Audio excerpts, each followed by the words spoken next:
ನನ್ನ ಪ್ರೀತಿ ಅರ್ಥ ಆಗಲಿಲ್ಲ.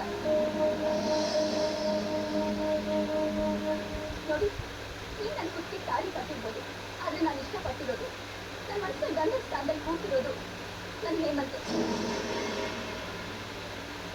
ನಾನು ಬಾಳೋದು ಅವನ ಜೊತೆಲೆ.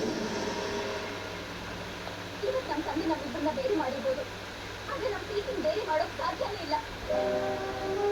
ನನಗೆ ನಮ್ಮ ಪ್ರೀತಿ ಮೇಲೆ ನಂಬಿಕೆ ಇದೆ. ಇವತ್ತೆಲ್ಲ ನಾಳೆ ಅವ್ನು ಬಂದೇ ಬರ್ತಾನೆ, ನನ್ನ ಕತ್ತು ಹೋಗೇ ಹೋಗ್ತಾನೆ.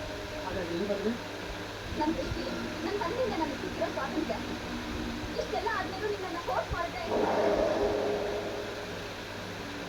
ಮೈ ಸಿಗುತ್ತೆ ನನ್ ಸಿಗಲ್ಲ ಅಂತ ತಾನೆ. ಸರಿ, ಇವಾಗ ನಿಮ್ಗೆ ಏನ್ ಬೇಕು?